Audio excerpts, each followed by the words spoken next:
these are summarily dealt thì gói with. tin này sẽ bị hủy bỏ. We'll have none of that. For those who make it, it's on the road Còn những gói again. tin hợp lệ sẽ tiếp tục con đường của mình.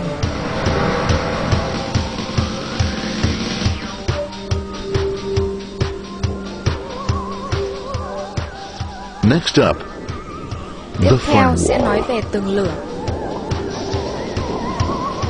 The corporate firewall Tường lửa serves two thường có hai tác purposes. dụng. It prevents some rather Một là nasty ngăn chặn things các from cuộc the tấn internet công from từ coming bên ngoài into vào. the intranet. And it can also prevent Hai là sensitive ngăn corporate chặn không cho information các from thông being tin sent nhạy cảm bị gửi ra out ngoài. onto the internet. Once through the firewall, a router picks Khi up qua the đường packet tường lửa and thì places it router onto sẽ a nhận much các gói narrower tin đó road và or chuyển tới một bandwidth, con as đường we nhỏ say. hơn rất nhiều như bạn đã thấy. Obviously, the Tất nhiên road con is đường này không not đủ broad rộng enough to để tất take cả them các gói all. tin có thể di chuyển đồng thời trên Now you đó. might wonder Vì what vậy bạn có happens thể to all thấy those vài gói packets tin sẽ which bị mất. don't make it Bạn along có the thể tự way. hỏi chuyện gì sẽ xảy ra Well, với những gói when tin bị Mr. mất này. IP doesn't Khi receive an Mr. IP acknowledgement không that nhận a được gói packet tin has been ACK cho gói received in tin due đó trong time, một khoảng thời he gian chờ, simply sends thì a ông ấy sẽ gửi replacement lại packet. gói tin thay thế. We are now ready to enter the Bây giờ chúng world ta đã of sẵn the sàng internet, đi vào thế giới Internet, a spider web of một mạng của interconnected các mạng networks kết nối thế giới which chúng span ta our lại với entire nhau. globe. Here, routers Ở and đây switches router và switch được establish dùng để links thiết lập between kết nối giữa networks. các mạng. Now, the net is an entirely different Mạng environment Internet than có you'll môi find trường within khác the hẳn với protected mạng LAN walls của of your chúng ta. LAN. Out here, Ở it's đây the nó là Wild West. Wild West. Plenty of space, plenty of Mạng Internet opportunities, có rất nhiều plenty không of gian, things to rất nhiều cơ explore hội, and rất nhiều places to thứ go. để chúng ta có thể Thanks khám to phá. very little control Vâng, and cảm ơn người đã regulation, có ý tưởng xây new dựng nên mạng ideas find Internet. fertile soil to push the envelope of their possibilities. But because of this Nhưng cũng vì freedom, tính tự do certain mà đôi khi dangers chúng ta also cũng gặp lurk. phải nguy hiểm. You'll never know when you'll Ta sẽ meet the không biết khi dreaded nào gặp phải ping gói tin of ping death. of death. A special version of a Một loại normal gói tin request ping đặc ping, biệt mà một which thằng some ngốc nào đó idiot gửi đến thought mạng up to Internet mess với ý đồ up xấu. unsuspecting hosts. The path our packets take Các gói tin có may thể đi be qua via vệ tinh, satellite, telephone qua đường lines, điện thoại, wireless, or even qua transoceanic sóng cable. radio, They hoặc don't thậm always chí take the qua dưới, fastest qua or các đường cáp shortest dưới routes lòng đại possible, dương. Chúng không but phải lúc they nào will cũng đi get theo con there. đường ngắn nhất, nhanh nhất, mà chỉ Eventually. là sao cho có thể tới Maybe đích. Đó that's chính là why lý it's do tại sometimes sao cụm called từ the World World Wide Wide Web ra Wait. đời.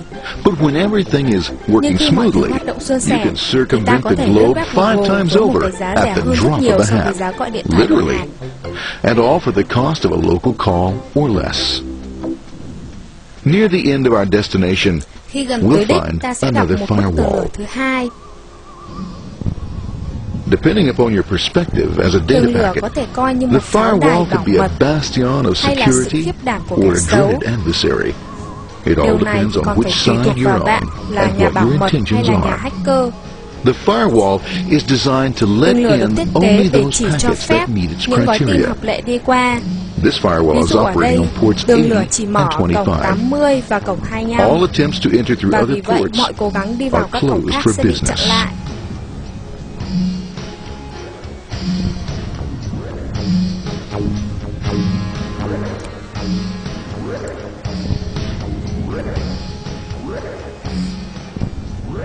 Port 25 is used for mail packets, Cổng 25 thường dùng cho các gói tin liên quan while đến port email. 80 is the Cổng entrance for 80 là packets from cổng the mà internet các web to the web server thường server. mở để nhận yêu cầu từ bên ngoài vào.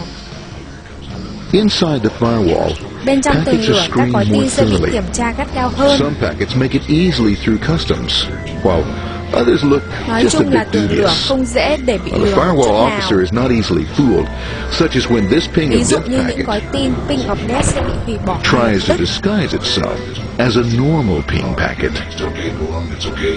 No problem. Have a nice day. We out here. Bye. For those packets lucky enough to Với make những it gói this tin may far, mắn tới được the đây rồi thì journey cuộc hành trình is với almost chúng over. ta gần như đã kết thúc.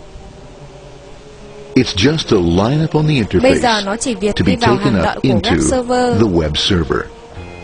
Nowadays, a web server Ngày can nay run một on web many server things, có thể chạy trên from nhiều a thứ, mainframe từ to a một webcam mainframe to the tới các computer on your desk. tới cái webcam Why not your hay chính cái máy refrigerator? tính để trên bàn của With a bạn hay proper thậm setup, chí ngay you trên can máy find out điện if you thoại của have the bạn. makings for chicken Với một cacciatore số or cài if you đặt, have to bạn go có thể shopping. đi shopping ngay Remember, tại nhà. this is the Hãy dawn nhớ of đây the mới net. chỉ là bình minh Almost của mạng máy anything's tính. possible. Thế nên mọi thứ đều có thể xuất hiện trong tương lai.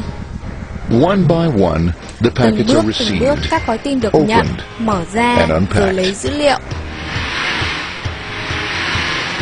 The information they Thông contain, tin trong các gói tin that đó is, chính là your các yêu request for cầu mà bạn information, is sẽ được sent gửi onto the tới web ứng dụng server của web application. server.